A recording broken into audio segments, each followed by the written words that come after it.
Myanmar की सेना ने नागरिकों पर बरसाए बम और 100 से ज्यादा लोगों की हो गई मृत्यु। दुखद घटना, और बड़ी ही दुखद घटना। दुखद घटना यूं कि हम और आप अपने देश में सेना क्यों चाहते हैं? आंसर होगा दुश्मनों से रक्षा के लिए। दुश्मन साधारणतया हमारी जो सेनाएं हमने बनाई हैं, हमारे देश में जितने भी हमारे सैनिक हैं वो बॉर्डर्स पर हैं, वो देश के अंदर नहीं है। उन्हें पता है कि देश के अंदर तो हमारे अपने लोग हैं, अपनों को थोड़ी कोई मारता है? अपनों को थोड़ी कोई मारता है? मार रहे हैं भाई। म्यांमार के सैनिक अपने ही लोगों को मार रहे हैं। 100 अपने ही लोगों को मार दिए हैं। कैसे मारे पता है? एक विमान उड़ता हुआ आता है, गोला गिराता है, लोगों के चिथड़े उड़ जाते हैं, चल देता है। हाँ भाई, इनको किसी से नहीं लड़ना, इनको खुद से लड़ना है। घटना बड़ी गंभीर है और इस घटना ने अंतर्राष्ट्रीय रूप से बड़े ही अलग अलग प्रकार के लोगों के दिमाग में भाव पैदा कर दिए हैं। अब ये खबर हमें क्यों जाननी चाहिए? इंडिया एंड इट्स नेबरहुड, अगर आपको ध्यान हो तो ये अपने यूपीएससी के पेपर 2 के सिलेबस का हिस्सा है, और यही आप किसी स्टेट पीसीएस में भी उठाएंगे तो भारत और भारत के पड़ोसी, जब भी आप अंतरराष्ट्रीय संबंध पढ़ेंगे इस टाइटल को ध्यान में रखकर पढ़ा जाता है। चलिए आगे बढ़ते हैं साथियों। खबर देखते हैं आप बीबीसी की। तमाम खबरें आप यहां पर देख रहे हैं। Myanmar military air strike. अच्छा, अपन लोग जब एयर स्ट्राइक शब्द सुनते हैं दिमाग में क्या आता है? अच्छा, अरे बहुत बढ़िया बहुत बढ़िया, फिर तो पाकिस्तान पर हो गई होगी। आपको कुछ दिनों पहले मालूम है एक खबर आई थी, म्यांमार के द्वारा एयर स्ट्राइक भारतीय सीमा के अंदर की गई। फिर भारत ने उस बात का खंडन किया, म्यांमार ने भी खंडन किया कि ऐसा कुछ है ही नहीं भाई, फर्जी बात क्यों कर रहे हो? ध्यान है? हाँ भाई, जितने भी विद्यार्थी लाइव हैं उन सबसे गुजारिश है कि यदि आपको चैनल पर लाइक का बटन दिख रहा हो तो दबा दो ना यार। कारण ये थम्स अप का बटन जब आप दबाते हैं तो वीडियो में यूट्यूब की नज़र में कंक्रीट ये चीज़ जाती है कि हाँ यहां पर कुछ ढंग का काम हो रहा है ना। हम इतनी मेहनत करके आपके सामने इतनी अच्छी चीज़ें दे रहे हैं तो आप उसके लिए थोड़ा सा अगर संभव हो तो कर दो। वंदना मिश्रा लिख रही है, अरे कंजूसो लाइक तो कर दो। हाँ देखो कितनी अच्छी बात लिखी है। चलो तो अब यहां पर देखिए खबर क्या है, अब उसके बारे में हम चर्चा कर रहे हैं।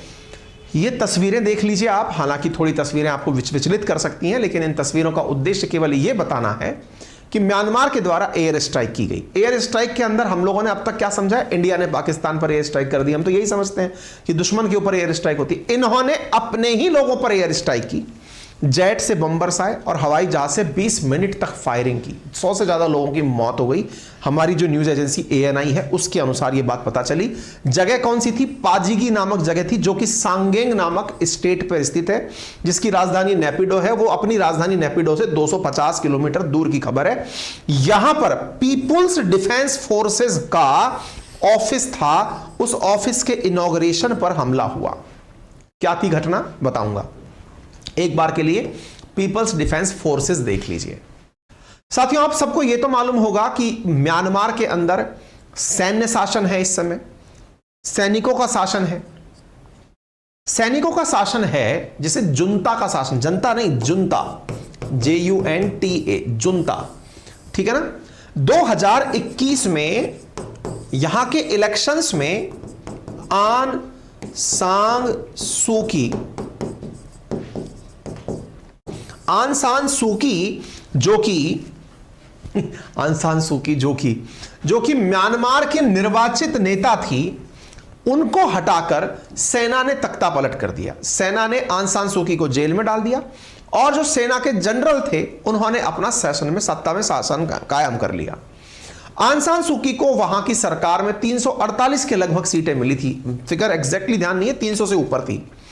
और अच्छा यहां की सेना भी चुनाव लड़ती है, और जब सेना चुनाव लड़ी थी उसको 30 से 35 सीटें मिली थी। 30-35 सीटों वाली सेना ने आन सान सूकी को मिले इस हुजूम के समर्थन को नकार दिया और कहा कि आप गलत तरीके से चुनाव जीती हैं, भ्रष्टाचार करके चुनाव जीती हैं। और ऐसा करके, अच्छा यहां पे लंबे समय से सैनिक शासन है म्यांमार में, ऐसा करके आन सान सूकी को जेल में डाल दिया। ताजा खबर यह है कि आन सान सूकी की जो पार्टी है उसकी भी अब पार्टी की मान्यता ही रद्द कर दी है। जैसे भारत के अंदर 6 राष्ट्रीय पार्टी हैं, सोचो कि एक राष्ट्रीय पार्टी को पार्टी का दर्जा ही खत्म कर दिया था कि तुम पार्टी हो ही नहीं। अब कल को कोई कहे कि मैं इस पार्टी का सदस्य, बोले पार्टी नहीं है ये, तो कौन सी पार्टी के सदस्य? ऐसे आंग सान सू की पार्टी खत्म। जिन लोगों ने लोकतांत्रिक तरीके से आंग सान सू की को चुना था, वो लोग डेमोक्रेसी चाहते थे, लोकतंत्र चाहते थे, जनता के द्वारा, जनता के लिए, जनता के द्वारा शासन चाहते थे। इस स्थिति में उनमें से कई समर्थित लोगों ने हथियार उठा लिए, जो डेमोक्रेसी चाहते थे, जो सेना से लड़ने के लिए, क्योंकि सेना के हाथ में वेपन था। और ये बहुत बार हुआ है दुनिया में। क्या हुआ है कि किसी एक के हाथ में गन हो तो वह बहुत बड़ी भीड़ को कंट्रोल कर लेता है, और ऐसा करके अंग्रेजों ने भारत पर लंबे समय तक राज किया। जिसके हाथ में हथियार है वो भीड़ पर कंट्रोल करने की स्थिति रखता है। जैसे आपने कई बार देखा होगा, भीड़ को जब आपने मवेशियों के रूप में देखा हो, मवेशियों के सामने एक चरवाहा एक डंडी लेके खड़ा होता है, पूरी भीड़ें या पूरी भैंसें, पूरी गायें सब एक साथ खड़ी होती है, पता नहीं ये डंडा हमको तो नहीं लग जाएगा। लेकिन एक स्थिति ऐसी आती है जब वो भेड़ें या बकरियां या फिर वो भैंसें वो एकदम हमला करने की स्थिति में आ जाती हैं, और उसी समय देश आज़ाद होते हैं। ऐसे अंग्रेजों ने हमारे साथ किया था। हम लोग खड़े थे बिल्कुल आराम से, आसानी से, क्योंकि आज जलियांवाला मैसेकर का डे है। आपको याद होगा वो घटना जिसके आधार पर अंग्रेजों ने ऐसे ही मासूमों पर गोलियां बरसा दी थी, जो घटना मैं आपके सामने आज करने जा रहा हूं।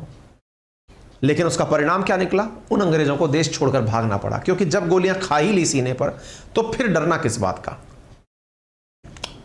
ठीक है, ऐसी ही स्थिति साथियों इस समय म्यांमार में हुई है। क्या? जो डेमोक्रेसी के समर्थक लोग थे, सोचिए, उन्होंने अपने हाथ में वेपन उठा लिए कि भाई ऐसे काम नहीं चलेगा, और उन्होंने अपनी पीपल्स डिफेंस फोर्स नाम से एक आर्म विंग बना ली। पीपल्स डिफेंस फोर्स असल में सैनिक की नहीं, अपितु डेमोक्रेसी चाहने वाले लोगों का, प्रो डेमोक्रेसी एक्टिविस्ट का अपना एक बनाया हुआ संगठन है। काम क्या करता है ये काम कुछ नहीं, काम केवल इसका यह है कि सेना के द्वारा जो कार्य किए जा रहे हैं उनके विरुद्ध खड़े होना, ताकि जनता को पता चल सके कि डेमोक्रेसी की कितनी जरूरत है। क्यों? क्योंकि भाई अगर आपको तलवार वाले से लड़ना है तो हाथ में तलवार होनी चाहिए, इसलिए इन्होंने वेपन उठा लिए। अब दोनों ही तरफ वेपन है। हालांकि गांधी जी का कंसेप्ट था कि तलवार वाले के सामने लड़ना है तो अहिंसा का प्रदर्शन करिए, पर शायद म्यांमार में गांधीवादी मूल्य कौन बताए? कोई नहीं। फिलहाल के लिए अब घटना क्या हुई है वो जानिए। ये जो एनडीपी पीडीएफ है, यानी पीपल्स डिफेंस फोर्स है, इसके एक ऑफिस का इनॉग्रेशन होने वाला था। कैसे ऑफिस का? भाई ऑफिस नहीं होते क्या? ये ऑफिस है, यहां पर ये लोग बैठेंगे इस तरह से। 300 लोग एकत्रित हुए थे।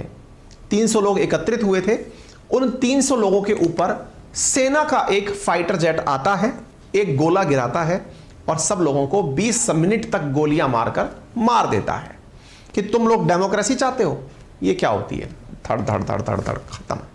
तो म्यांमार मिलिट्री बॉम्बिंग ऑफ की rival group PDF on its border. अच्छा हाँ, ये वही आरडीएफ पीडीएफ है जो अपन ने पीडीएफ के बारे में बात करी ना, कौन सी? Peoples defence force. इसी के ऊपर अगर आपको याद हो ना, मिजोरम बॉर्डर पर भी गोलियां चलाई गई थी, जिसमें कई बार यह सवाल बना था क्या इंडिया के अंदर म्यांमार ने एयर स्ट्राइक की है क्या? क्यों? क्योंकि पीडीएफ ने अपनी जो वो बना रखी है, क्या कहते हैं उसको, छुपने की जगह बना रखी है, वो इंडिया के बॉर्डर के नजदीक बना रखी है। लेकिन अभी जो फिलहाल हुआ है ये तो बिल्कुल अंदर पाजीगी नामक स्थान है, वहां पर हुआ है, म्यांमार के अंदर हुआ है, और वहां पर इस प्रकार से म्यांमार की मिलिट्री के ऊपर गोले गिराए गए हैं। तो इधर आप देख सकते हैं सांगेंग रीजन है, सांगेंग रीजन जो है यहां पर इस जगह पर ये गोले गिराए गए हैं, आप देख सकते हैं। ठीक है, इसकी निंदा, म्यांमार में हुई घटना की निंदा 11 अप्रैल को यूएन के द्वारा भी की गई। UN condemn deadly military air strike on crowd of civilians. दिमाग में आपके बहुत सारे प्रश्न उठ चुके होंगे, बहुत सारे, जिनमें सबसे पहला प्रश्न, यूएन क्या केवल कंडेम ही करता रहेगा क्या? हम निंदा करते हैं, हम निंदा करते हैं। भाई साहब, इन्होंने ऑलरेडी सैंक्शंस लगा रखे हैं, नंबर 1। नंबर दूसरा, सर जब ये लोग डेमोक्रेसी चाहते हैं तो फिर इंडिया का क्या पक्ष है? इंडिया भी तो दुनिया की सबसे बड़ी डेमोक्रेसी है। इंडिया क्या करती है? यहां आपको जानकर थोड़ा बुरा लगेगा। क्या बुरा लगेगा? असल में इंडिया पर आरोप है दुनिया का। क्या आरोप है? कि रशिया, चाइना और इंडिया, ये तीनों मिलकर म्यांमार की सेना के शासन का समर्थन करते हैं। यह बात आपको सुनकर के थोड़ा बुरा लगेगी। UN and western government condemn deadly Myanmar air strike, demand accountability, जिम्मेदारी तय की जाए। 11 तारीख के दिन ऐसी स्थिति हुई थी, पीपल्स पीडीएफ के ऑफिस पर लोग खड़े हुए थे और यहां पर इस तरह से गोलियां चला दी गई थी म्यांमार की सेना से। अभी मैं बताऊंगा, इंडिया का पक्ष भी बताऊंगा, इंडिया पर आरोप क्या है वो मैंने पहले आपको बताया। म्यांमार की मिलिट्री ने कहा है कि हमने उनके ऊपर हमला इसलिए किया था क्योंकि वो तो देश तोड़ने की बात कर रहे थे, सरकार विरोधी बातें कर रहे थे। हमने उन पर गोले इसलिए नहीं चलाए, और असल मायने में हमने तो एक गोला चलाया था।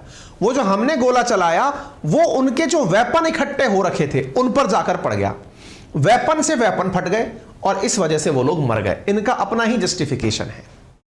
आपको जानकर आश्चर्य होगा, 2022 में सिर्फ हवाई हमले से 460 लोगों की जान गई थी।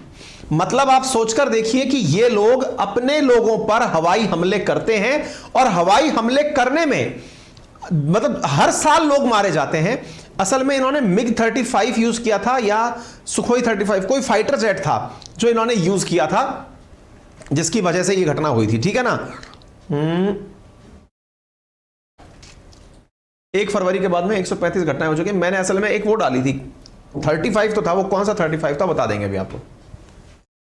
2 साल के अंदर जब से सत्ता गई है आंग सान सू की तब से लेकर अब तक 31,000 से ज्यादा लोगों की जानें जा चुकी हैं। आप सोचिए सेना यहां पर कैसे शासन कर रही है। 460 लोग तो केवल एयर रेड में मारे गए। यूएन के मुताबिक 11 लाख लोग अपना घर छोड़ने को मजबूर हुए हैं। यह इस समय म्यांमार की हालत है। फिर आपके दिमाग में सवाल काफी सारे बन रहे होंगे पैरेलली, इंडिया कुछ करता क्यों नहीं है, सारी बातें बताएंगे। अब आप यहां पर खबर देखिए साहब, यूएन की रिपोर्ट के खुलासा हुआ कि म्यांमार अपने ही लोगों को मारने के लिए तेजी से अपने हथियारों का जखीरा बढ़ा रहा है।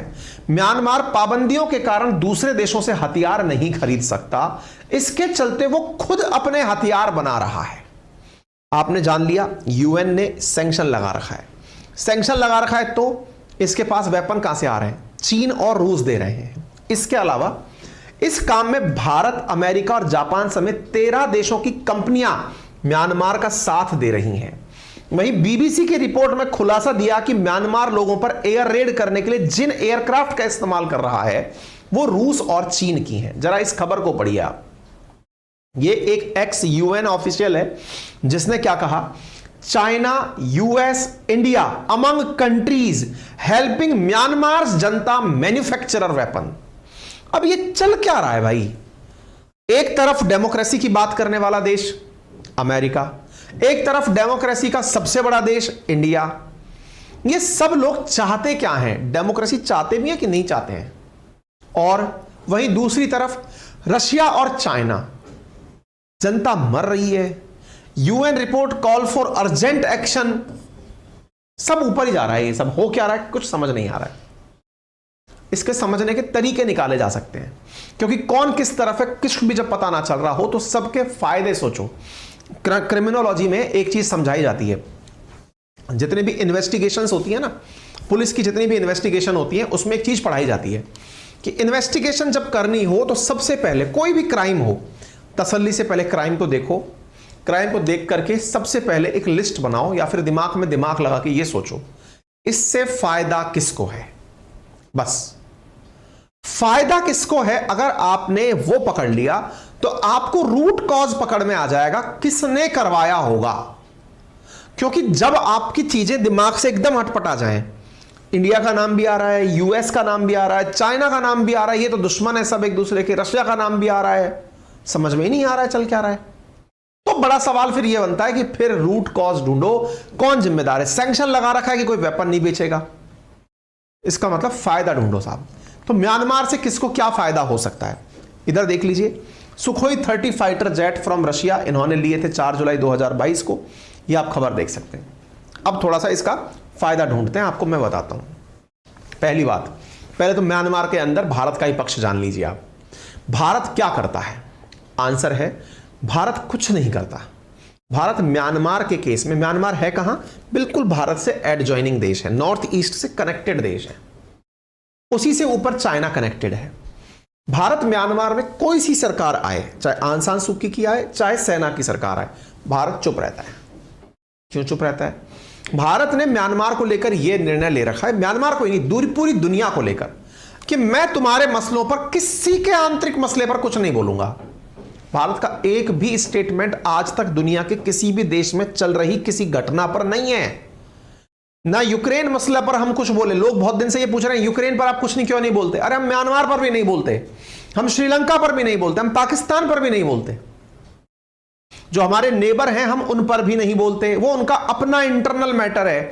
इसलिए इंडिया बार बार जब कोई इंडिया में कोई इंटरफेयर करता है तो बोलता है देखो भाई मैं तुम्हारे केस में नहीं बोला था, चुप रहो, इंटरनल मैटर पर मैं इंटरफेयर नहीं चाहता। ये इंडिया का स्टैंड है नंबर 1। दूसरी बड़ी बात, नहीं सर लेकिन ये तो मानवता के खिलाफ है। ये तो कहते हैं कि जुर्म होते हुए देखना, जुर्म सहना, ये सब जुर्म की ही परिभाषा में आती है। अगर हम अपनी प्रेजेंस में किसी के ऊपर अत्याचार होने दे रहे हैं तो हम अत्याचार करने वाले लोगों में ही शामिल हैं। यही सर हमको पढ़ाया और समझाया गया है। बिल्कुल सही समझाया गया है। तो इसका क्या मतलब है? अब फायदे की बात करते हैं। इन्वेस्टिगेशन के अंदर जो पॉइंट आता है वो आता है फायदा क्या है, इंडिया अपना फायदा कैसे समझता है। देखिए सबसे पहले राजतंत्र जब चलता है ना, जब आपको मतलब डेमोक्रेसी, लोकतंत्र जब चलता है तो लोकतंत्र में अपने लोगों के हितों की रक्षा करना आपकी प्राथमिक जिम्मेदारी होती है। हमारी प्राथमिक जिम्मेदारी है हम अपने क्षेत्र की देखभाल अच्छे से करें। इंडिया के साथ बहुत बड़ी दिक्कत क्या रही है हमेशा से कि जितना भी टेररिज्म नॉर्थ ईस्ट में आया वो प्लान्ड था और प्लांटेड था म्यांमार के माध्यम, चीन के द्वारा म्यांमार के रास्ते। जितने भी रेबेलियन ग्रुप थे, चाहे नागालैंड के अंदर नागालिम की मांग करने वाले लोग हों या फिर त्रिपुरा के अंदर त्रिपुरालैंड की मांग करने वाले लोग हों, जिसने भी भारत को तोड़ने की, चाहे बोडो के अंदर बोडोलैंड की मांग करने वाले, जो भी ये चाहते थे कि हम अपना देश बनाएंगे, उनके पास वेपन कहां से आ रहे थे? इंडिया के नॉर्थ ईस्ट में जो भी इंसर्जेंसीज हो रही थी, जिसकी वजह से अप्सपा लाया गया, arms force special protection act लाया गया, उसको लाने के लिए जो लोग वहां ऑलरेडी वर्किंग थे उनके पास वेपन कहां से आ रहा था? वेपन आ रहा था चीन से, पाकिस्तान से। इसके लिए हमें जरूरत क्या है? हमें जरूरत है कि हमारे म्यांमार बॉर्डर पर से कोई भी माल अंदर ना आए। बांग्लादेश को हमने संभाल लिया, भूटान को हमने संभाल लिया, अब म्यांमार को संभालने की बारी थी। भाई आप अगर मैप को देखें, मैं एक बार मैप दिखाना चाहूंगा आप लोगों को, क्योंकि तभी आप इस चीज को पिक्चराइज कर पाएंगे दिमाग में अच्छे से। मैं दिखाता हूं एक बार, ये देखें आप। अगर हम म्यांमार को उठाकर देखते हैं, और भी बेहतर मैप लगाने की अपेक्षा थी पर टीम लगाना भूल गई, कोई बात नहीं। इधर देख लीजिए, ये क्षेत्र है, भारत को देखिए, ये रहा भारत, ये बांग्लादेश, ये इंडिया। यहां पर अगर आप देखें तो इतना लंबा क्षेत्र, हमको अपना नॉर्थ ईस्ट केयर करना है। इस क्षेत्र की केयर करने के लिए बांग्लादेश में हम अपने साथ म्यूचुअल लेकर चल रहे हैं बांग्लादेश को। म्यांमार के अंदर हमने इनके साथ में यह एग्रीमेंट कर रखा, हम तुम्हारे मामले में कुछ नहीं बोलेंगे। दैट मींस अगर कोई इंसर्जेंट इंडिया में एंट्री म्यांमार के बॉर्डर से करता है तो हम तुम्हारे जहां पर घुसकर मारेंगे। इस वजह से इंडिया और म्यांमार के अंदर बहुत जबरदस्त कोलैबोरेशन है। और इंडिया की सरकार का आपने कई बार बयान भी सुना होगा, इंडियन की एयरफोर्स या इंडियन की हमारी जो सेनाएं हैं वो म्यांमार में घुस करके भी सर्जिकल स्ट्राइक करके आती हैं, यदि कोई म्यांमार में किसी प्रकार की, इंडिया के नॉर्थ ईस्ट में कोई दिक्कत कर रहा होता है तो। ठीक है, दूसरा पॉइंट। तीसरा, भूटान, ये रहा। भूटान को हमने अपने साथ में मित्रता के रूप में रखा हुआ है कि तेरे पास में हम कोई भी प्रकार से किसी और को नहीं आने देंगे। इस प्रकार से हमने अपने नॉर्थ ईस्ट को सुरक्षित करने के लिए इनमें तीनों ही देश में कोई भी इंटरफेयर ना करने की रणनीति बना रखी है। उम्मीद है आपको अब यह बात अच्छे से समझ में आ गई होगी, पहला। दूसरा, सर चीन को क्या फायदा है म्यांमार के केस में? अगर म्यांमार के केस में चीन इनको पैसा, सीधा फायदा है। चीन को इस बात से कोई फर्क ही नहीं पड़ता कि डेमोक्रेसी कहां है कहां नहीं है। उसको फायदा यह है कि उसके काम होने चाहिए, जो सेना है वो चीन का काम करने के लिए तैयार रहती है। दूसरा पॉइंट क्लियर। सर अमेरिका को क्या फायदा है? अमेरिका को कुछ फायदा नहीं है। अमेरिका को केवल यह है कि दुनिया में जहां भी युद्ध चल रहा हो, अगर कोई वहां वेपन खरीदे तो हमसे खरीदे। अमेरिका हथियारों का सौदागर, और रूस भाई है उसको कुछ चाहिए थोड़ी। अमेरिका और रूस दोनों एक साथ ही जाते हैं दुनिया में, जहां भी जाएं बराबर तरीके से पहुंचते हैं कि चलो यहां काम कर। फिर सर यूएन क्या कर रहा है? कुछ नहीं, बैठा हुआ तंबूरा बजा रहा है, उसके हाथ में है थोड़ी कुछ, कोई मतलब नहीं है। कुल जमा बात क्या है? पिसती जनता ही है। इसलिए जब भी अत्याचार हो रहा होता है, जो लोग अत्याचार के समय चुप रहते हैं या किसी के अत्याचार को सहते हुए देखते हैं, एक दिन वो खुद अपने ऊपर जब अत्याचार आने लगते हैं, उस समय किसी की सहायता प्राप्त नहीं कर पाते।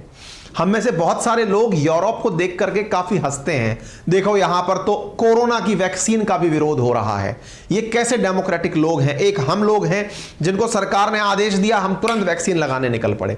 आपने देखा होगा अमेरिका में वैक्सीन लगाने के लिए लोग सड़कों पर आ गए थे कि नहीं, हम वैक्सीन नहीं लगवाएंगे। दूसरा, आपने लोगों को देखा होगा यूरोप के अंदर जब लोगों को क्वारंटाइन किया जा रहा था, लॉकडाउन लगाया जा रहा था, लोग सड़कों पर उतर आए कि मरना अपनी मर्जी से पसंद है। डेमोक्रेसी में सरकार नहीं बताएगी कि क्या करना है, सरकार को हमने बनाया है। अगर हमारी हेल्थ कीमती है तो हम खुद से डिसाइड करेंगे कि वैक्सीन लगवानी है, क्वारंटाइन रहना है या नहीं रहना है। तो कैसे डिसाइड करोगे? तुम आदेश मत दो, हमको कह दो कि यह चीज करनी चाहिए, हम खुद से पालना कर लेंगे। पर इसके लिए पढ़ा लिखा होना जरूरी है। डेमोक्रेसी का सही मायना कब निकल कर आता है? जब एजुकेशन बहुत अच्छे से रहता है। इसलिए जहां भी आपको दिखे ना कि देश में कहीं उद्धार करना है, तो पहले लोगों को पढ़ाइए, शिक्षित बनाइए। जब लोग पढ़ लिख जाएंगे तब जाकर के डेमोक्रेसी का सही मायना समझेंगे। अभी तो यह लगता है भीड़ का हिस्सा होना डेमोक्रेसी है, लोकतंत्र है। जी नहीं, उसे भीड़तंत्र कहते हैं। ठीक है, चलिए, प्रवचन हो गया लंबा चौड़ा। ठीक है साहब, उम्मीद है जानकारी समझ में आ गई होगी, आपको क्लियर हो गया होगा। तो ये सारी जानकारियां मैंने आप लोगों को फिलहाल दे दी, क्या घटना हुई, ये सारी घटना मैंने आपको समझा दी। हमारी मैपिंग क्लासेस अपनी पाठशाला एप्लीकेशन पर 3 अप्रैल से शुरू हो चुकी हैं, आप उसे ज्वाइन कर सकते हैं। अपनी पाठशाला एप्लीकेशन 1 लाख से ज्यादा छात्रों द्वारा डाउनलोड किया जा चुका है। 4.9 की रेटिंग यहां पर उपलब्ध है, आप उसे यूज कर सकते हैं। मात्र 1999 में आपको ये चीजें उपलब्ध हो जाएंगी। ज्योग्राफी, हिस्ट्री, पॉलिटी, इकोनॉमी पढ़ाई जाएंगी। और हां, अगर आपको हमारी टीम के साथ कनेक्ट करना है तो इन नंबर्स पर आप हमें कॉल कर सकते हैं। सुबह 8 से लेकर के रात 8 बजे तक। आपका समय शुभ हो। बड़ों का सम्मान करें, छोटों को प्यार दें, अपना व्यक्तित्व इस प्रकार से विकसित करें कि महिलाएं आपके साथ सुरक्षित और सम्मानित महसूस करें। धन्यवाद।